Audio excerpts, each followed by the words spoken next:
Et l'être humain a besoin du débat. Depuis l'Antiquité, il y a des débats. They're bringing drugs, they're bringing crime, they're rapists, and some, I assume, are good people. The United States will withdraw from the Paris Climate Accord. Tiens, Donald Trump, je vais essayer de le regarder de manière neutre. Il a utilisé des tactiques, bonnes ou mauvaises, limite ou pas, dans l'objectif d'être élu. Comment je fais pour que ma cause, elle touche 1 million de personnes? Être élu, c'est quoi? C'est me faire connaître à des gens qui me connaissent pas. Comment Donald Trump et son équipe ont fait pour qu'il se fasse connaître auprès de gens qu'il ne le connaît pas?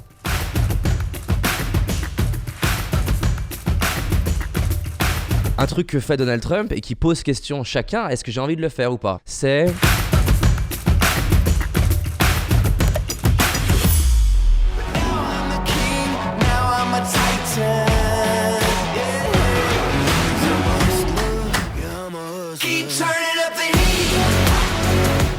Ma première question pour toi, il y a Jordan Peterson qui dit dans son livre « Agis comme si tu avais à apprendre de n'importe qui et de tout le monde ». Ouais. Et de l'autre côté, on peut voir des situations où des personnes vont, que ça soit en politique ou autre, et se dire « Mais non, mais cette personne, elle est mal, j'ai rien à apprendre d'elle ». Toi, c'est quoi ton point de vue là-dessus? Et comment tu fais, toi, pour apprendre des personnes qui pourraient te challenger et t'énerver? C'est un peu ce qu'on disait dans l'interview précédente, là, entre référence interne et référence externe. Est-ce que je suis à l'écoute des modèles du monde extérieur ou est-ce que je suis à l'écoute de mon modèle du monde à l'intérieur de moi, avec l'un l'avantage de m'ouvrir à d'autres manières de faire et l'autre l'avantage de je m'écoute, je me fais confiance et j'y vais. Je sais qu'aujourd'hui, pour arriver à me construire ma propre opinion et ma propre vision, j'ai souvent besoin d'avoir plusieurs opinions de gens brillants et arriver à faire ma synthèse de ce qui me parle le plus par rapport déjà à mes croyances et les connaissances que j'ai.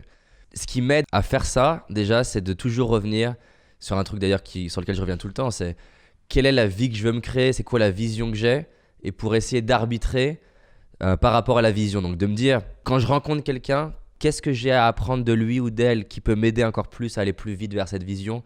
Ça m'aide à faire le tri parce que sinon je peux me perdre dans remettre en question toujours mon modèle du monde. Justement, je pense que c'est déjà un très bon point, ce que tu disais par rapport à la vision. J'aimerais qu'on parte d'une situation simple qu'on a déjà pu vivre ensemble et je vois que tu as un schéma là-dessus de comment tu fais. Par exemple, d'un chauffeur de taxi et ça se passe mal, il s'énerve, il se braque et sur le coup, nous on peut vivre l'émotion de « Ah, pourquoi il s'énerve, je comprends pas ». Est-ce qu'à partir de là, toi tu peux m'expliquer c'est quoi ton schéma pour transformer ça et apprendre de la situation au service de ta vision justement? Ouais, alors quand il y a une situation qui se passe pas comme je veux en interaction avec quelqu'un, ce qui arrive souvent, il y a souvent 2 réflexes que je vais avoir qui sont très différents. Déjà, pour la partie émotionnelle, je vais souvent avoir le réflexe d'essayer de me mettre dans son monde, dans sa vie, dans son histoire pour essayer de voir qu'est-ce qui peut expliquer qu'il réagisse comme ça autrement que la case juste c'est un con et c'est un méchant et c'est un blaireau en fait. Qu'est-ce qui a pu se passer? Quels sont les éléments que j'ai pas eu? Quels sont les clichés que la personne peut avoir qui se sont imprimés sur moi? Il a 50 ans, je suis jeune, quels sont les schémas de pensée qu'il peut avoir? Essayer de le comprendre un maximum, déjà ça va m'aider à sortir du jugement et moi être calme à l'intérieur de moi. Et ça va me permettre de passer à la deuxième étape qui est de me dire ok, maintenant que j'ai compris un peu plus son modèle du monde, potentiellement, sachant que je peux me tromper, comment je m'économise ce moment émotionnel qui de toute façon, même s'il avait tort, ça ne m'aidera pas dans ma vision parce que de toute façon, j'ai pas de pouvoir en fait. Je pense que la notion elle est là-dessus, j'ai aucun pouvoir sur que les gens fassent leur job comme ils devraient le faire.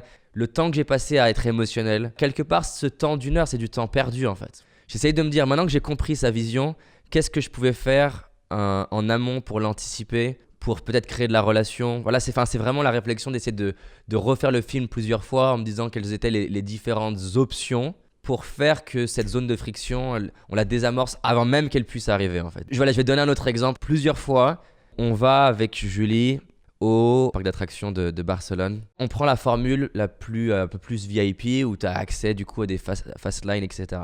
Et il s'avère que les attractions les plus demandées, elles sont toutes fermées. Si on avait su ça, on n'aurait jamais payé le truc plus cher. Là, si je prends juste le côté qu'est-ce qui est dans mes droits, je suis dans mes droits d'arriver et de râler.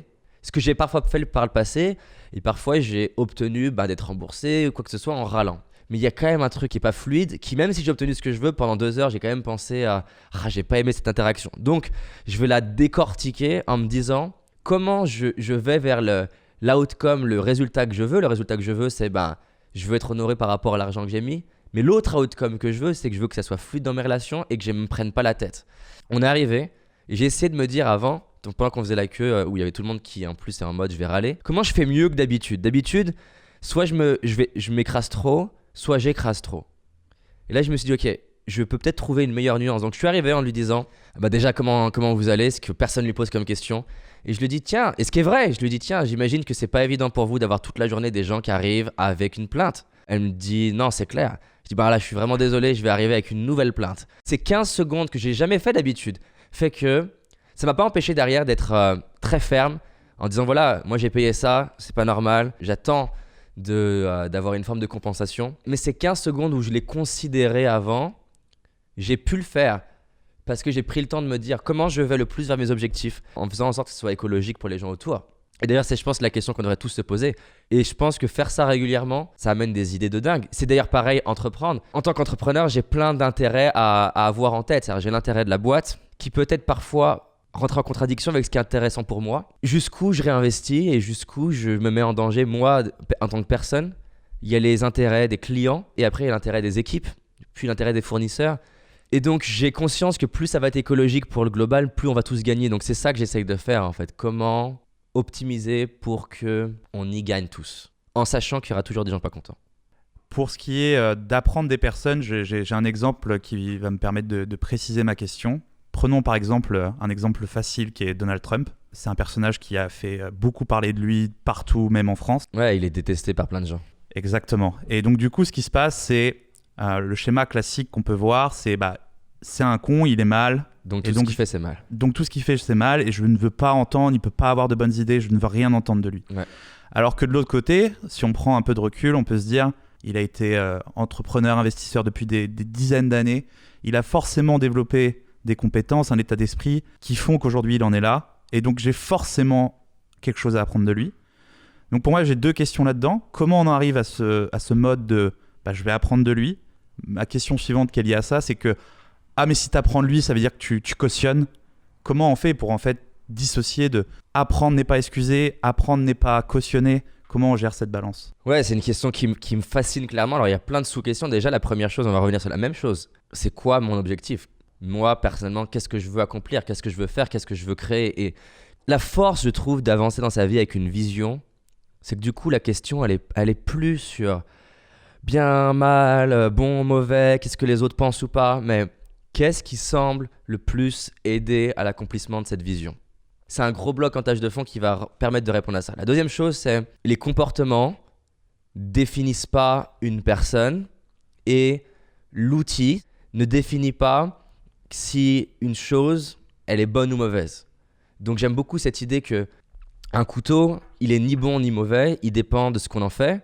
Et donc du coup, effectivement, je pourrais considérer que le couteau là, qui a participé à tuer quelqu'un, il est mauvais, mais ça n'empêche pas que potentiellement, il y a du génie dans la manière dont est construit le couteau. Donc j'essaye de dissocier comment est-ce qu'on utilise un outil, une méthode, une stratégie, comment est-ce qu'on l'a utilisé, à quelle fin on l'a utilisé, d'où l'objectif, et dans son essence, qu'est-ce qu'elle permet. Si tu prends par exemple l'exemple d'un dealer, on pourrait dire qu'il n'y a rien à apprendre d'un dealer, parce que le dealer, ce qu'il fait, c'est mal. Mais là, on est en train d'associer la finalité à tout ce qu'il a fait. Et pour autant, pour être un grand dealer, tu vas avoir besoin de plein de compétences. Et ces compétences, elles sont neutres. Elles sont ni bonnes ni mauvaises, elles sont neutres. La capacité à donner envie à des gens d'avancer avec toi, c'est une compétence. Tu peux regarder ça en disant « je ne veux pas y aller ». C'est parce qu'au fond, on a beaucoup peur de qui on est. On a peur, vraiment, c'est dans l'être humain. Et en plus, c'est tellement diabolisé. On a peur d'être cette personne. On a peur d'être ce mafieux. On a peur d'être ce Donald Trump. Et donc, le meilleur moyen de s'en éloigner, c'est de pas du tout s'approcher de cet univers-là, de ce monde et de se poser la question. Mais encore une fois, quand je fais ça, quand j'y vais même pas, c'est parce que mon focus, mon objectif, c'est je veux ne pas être ça. Alors que si mon objectif, c'est comment je fais pour que ma cause écologique, elle touche 1 million de personnes. Si c'est ça mon obsession, ça filtre ma manière de regarder les choses différemment parce que je vais me dire, tiens, Donald Trump, qu'est-ce qu'il a fait? Je vais essayer de le regarder de manière neutre. Qu'est-ce qu'il a fait? Il a utilisé des tactiques, bonnes ou mauvaises, limites ou pas, dans l'objectif d'être élu. Être élu, c'est quoi? Si on le décortique, je vais essayer de le décortiquer de manière juste neutre. C'est me faire connaître à des gens qui ne me connaissent pas. Est-ce que ça peut être utile pour ma cause de protéger les animaux? Est-ce qu'il y a des gens qui ne connaissent pas cette cause? Oui. Donc je peux déjà juste sur là-dessus, comment Donald Trump et son équipe ont fait pour qu'il se fasse connaître auprès de gens qui ne le connaissent pas. Et là, le risque, c'est que la personne dise « Mais non, mais il a forcément fait des trucs mal ». Avant d'en tirer la conclusion de « Est-ce que je vais le faire ou pas ?» déjà décortiquons. Il a communiqué souvent. Ok, est-ce que communiquer souvent, c'est bien ou mal? Non, il a juste communiqué souvent. Est-ce que moi, président d'une cause écologique, je peux communiquer souvent tous les jours sur les réseaux sociaux? Oui, je peux faire ça. Il a utilisé la segmentation sur les réseaux sociaux, d'être beaucoup plus capable de se rendre compte que chaque individu est différent et donc tu ne peux pas parler de la même manière à quelqu'un qui a 12 ans que quelqu'un qui a 30, que quelqu'un qui a 60, que quelqu'un qui est ouvrier, que quelqu'un qui est ingénieur. Est-ce que ça, c'est bien ou mal? Non, c'est juste une stratégie.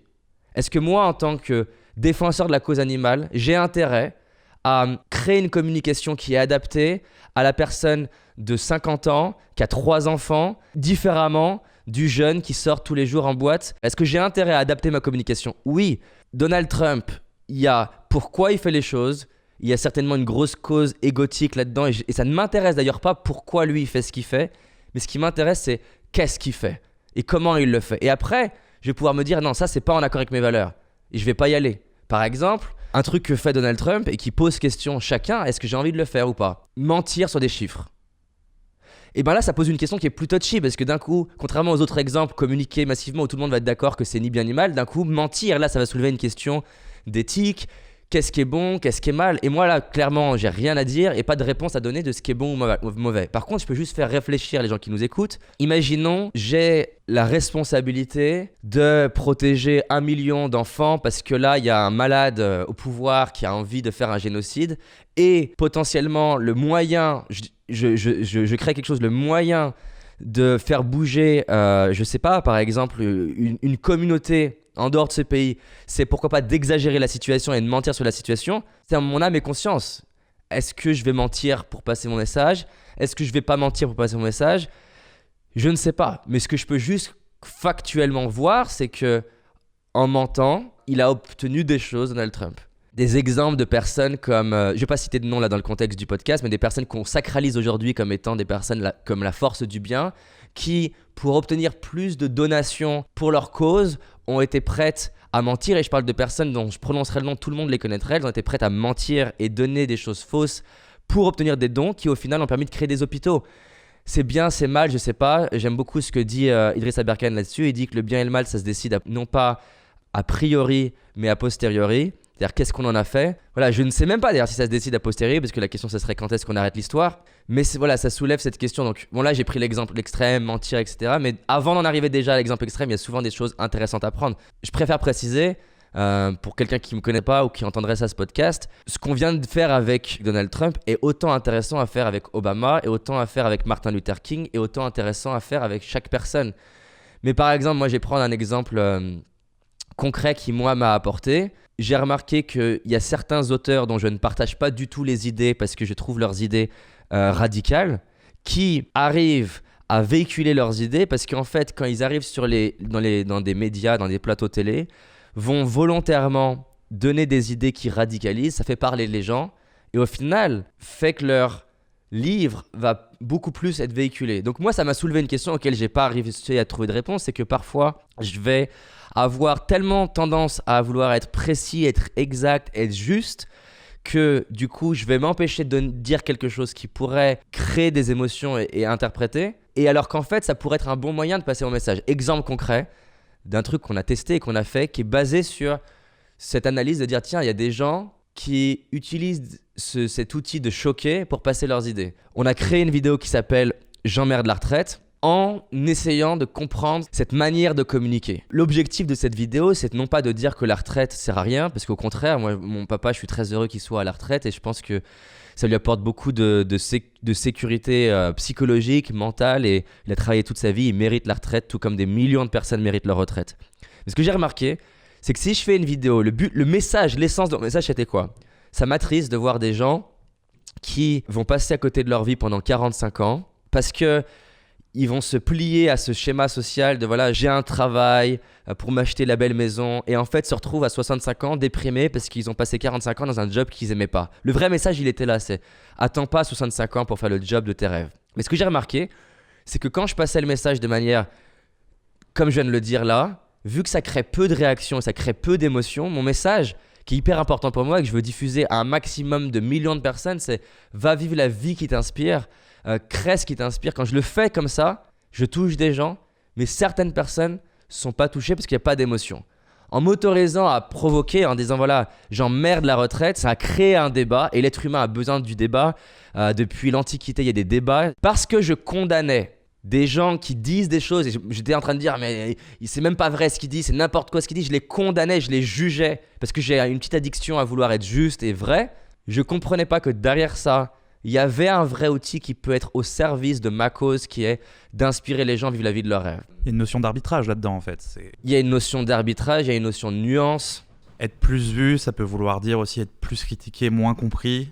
Et du coup, c'est un choix que tu fais de à quel point je suis prêt à être vu, à quel point je suis prêt à ce que mon message soit moins compris potentiellement, mais au moins il sera plus écouté et tu fais un choix en fait. Voilà, j'essaye de faire un choix de qu'est-ce qui me rapproche le plus de ma vision. Est-ce que si ce que tu veux, c'est partager un message à un groupe de gens qui sont relativement déjà d'accord avec toi, il n'y a pas besoin de provoquer et choquer parce qu'en fait, ces gens-là, ils vont naturellement vouloir écouter ton contenu, ils le cherchent. Je vais prendre un exemple. Idriss Aberkan, il a fait une vidéo « J'accuse ».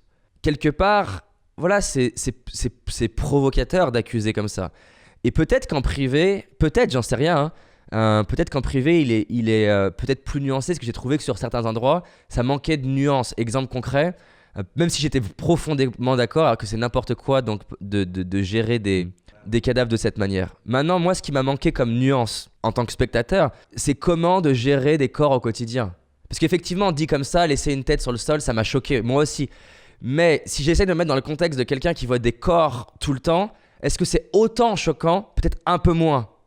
Mais si tu nuances trop ton discours, peut-être que je le regarde pas et moi-même je me suis dit que c'est pas normal parce qu'effectivement, d'ailleurs je me disais que moi ce qui m'aurait plus touché c'était qu'il me fasse imaginer que ma mère par exemple fasse le choix de donner son cadavre à la science et que pourquoi elle le fait, c'est pour faire évoluer la science et qu'au final en n'utilisant pas son corps, on n'honore pas pourquoi elle l'a fait. Mais je m'étais dit, tiens, moi, par exemple, si je donnais mon corps, est-ce que par hasard, j'ai pas déjà accepté que potentiellement ma tête puisse être découpée? Parce qu'en fait, voilà, c'est une question qui est hyper complexe. Mais s'il l'avait peut-être fait comme ça, moi, ça m'aurait peut-être apporté. Mais en le nuançant trop, justement, c'est trop lisse.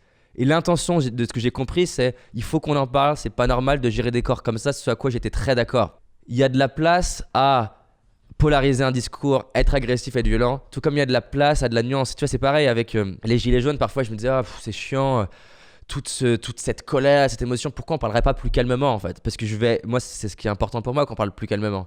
Mais, bah voilà, objectivement, vu que c'est pas un sujet à la base qui m'intéresse, j'aurais jamais regardé des documentaires, enfin des vidéos, j'aurais jamais pris le temps d'entendre la vision de certains gilets jaunes et me dire bah oui, c'est vrai que c'est pas facile d'une vie où la personne elle est dans ces conditions-là et faire l'effort de me mettre dans son monde. Je l'aurais pas fait de base s'il n'y avait pas eu de la protestation parce que mon biais, moi, c'est de me dire moi mon fantasme, c'est qu'on puisse tous discuter calmement. Mais sauf que tu as envie de discuter calmement sur des sujets qui t'intéressent. Et donc, en prenant du recul, je me rends bien compte que ça a un rôle à jouer d'avoir un discours qui est peut-être pas nuancé, qui est pas centré, qui est plutôt violent. Même si je pense que pour aller plus loin, au bout d'un moment, ça apporte d'être plus calme et de se poser des questions en essayant de regarder plusieurs angles. Enfin voilà, c'est juste intéressant de montrer que je peux condamner des trucs parce que je vois pas la beauté dedans. Et si je me penche dedans, je vais me dire tiens, il y a quelque chose d'intéressant dedans. On peut apprendre du mouvement qui va être agressif et le mouvement agressif peut apprendre du mouvement qui est plus pacifique. Moi, ma croyance, c'est que dans tout ce qui existe, il y a du génie et qu'il faut dissocier pourquoi c'est fait de qu'est-ce qui est fait et dissocier qu'est-ce qui est fait du résultat que ça donne. Et c'est vraiment trois choses. Pourquoi on le fait, le résultat que ça donne et qu'est-ce qui est fait. Pour moi, c'est trois choses qui sont totalement dissociables parce que une personne peut faire quelque chose avec l'intention de détruire quelqu'un, mais qui s'avère au final la faire grandir. Donc le résultat, l'intention et qu'est-ce qui a été mis en place, pour moi, c'est trois choses à décorréler pour arriver à apprendre en fait.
j'ai identifié 6 obsessions contre-intuitives que les gros entrepreneurs ont et qui font leurs résultats. Quand je dis gros, je parle d'Elon Musk, Steve Jobs, Jeff Bezos, Warren Buffett.